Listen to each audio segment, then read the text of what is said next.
ياني الساعة بقت 2 والمتعوس لسه ما جاش. المتعوس؟ المتعوس مين يا ماما؟ هو فيه متعوس في الدنيا غير جوزك؟ اصل دي اول مرة بسمعك فيها تقولي عليه متعوس. امبارح مثلا كنت مسمياه الهايف، واول امبارح كنت بتقولي عليه خايب الراجع. اهي كلها اسامي على مسمى، كلها اوصاف راكبة عليه الخالق الناطق. حرام عليك يا ماما، ده جوزي طيب وابن حلال. ايه طيب وابن حلال؟ يا هبلة يا عبيطة، هتفضلي طول عمرك خايبة. ليه بس يا ماما؟ افرضي انه جوزك طيب، تقومي تقوليها لي في وشي بمنتهى التبجح، تكسري بخاطري. افرضي انه ابن حلال، تقومي تعترفي بيها على طول كده، من غير لا كاني ولا ماني ولا دكان الزلباني. انتي لما تروحي تشتري حتة قماش من عند البياع، تروحي تشتريها على طول ولا تقعدي تفاصلي معاه وتشتريها بنص التمن؟ يا ماما القماش حاجة والجواز حاجة تانية.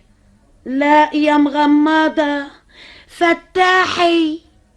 الراجل عبارة عن حتة قماش حريمي. الشطرة اللي تعرف تشتريها أنقص شوية، والأشطر اللي تعرف تفصلها على قدها. يا ماما ايه الكلام ده بس؟ مش عاجبك كلامي يا اختي؟ اتضايقتي قوي من كلامي؟ مش جاي على معدتك؟ ما انتش قادرة تهضميه؟ طبعا طبعا صعب عليك غراب البين. غراب البين؟ جوزك لو كنت عارفة تمشيه كان غاب لحد دلوقتي برا.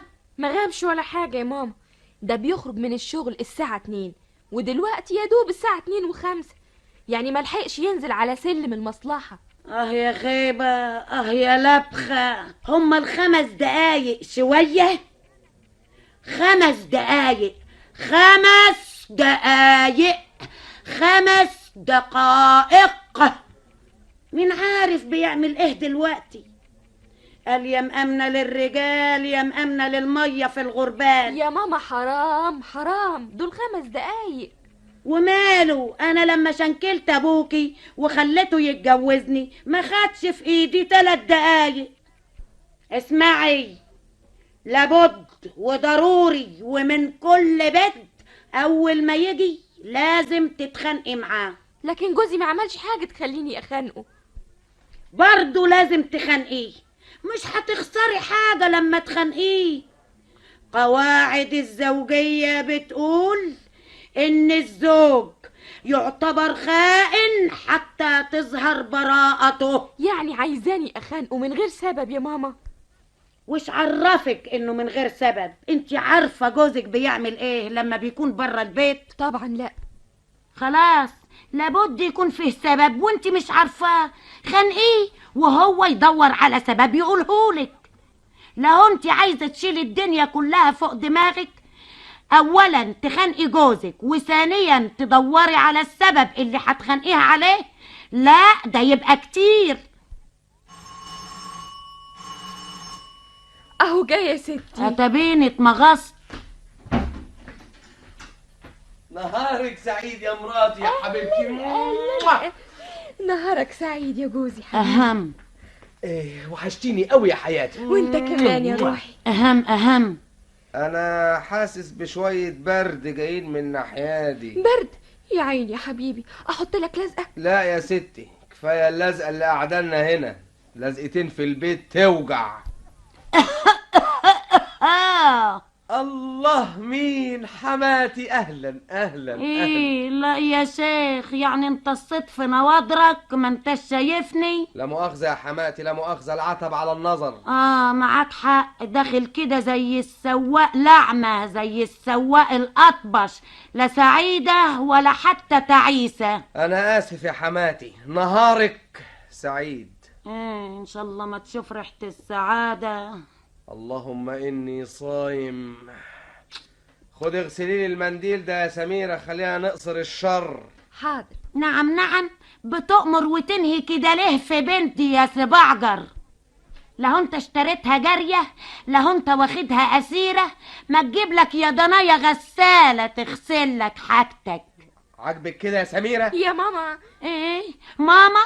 عاجبك كده انتي؟ عاجبك كده يركب على نافوخك ويركب على نافوخي انا رخرة عشان خاطرك؟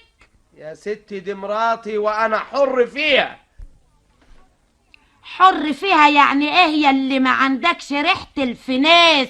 فينيس؟ فينيس دي ايه؟ معرفش، انا سمعتها كده.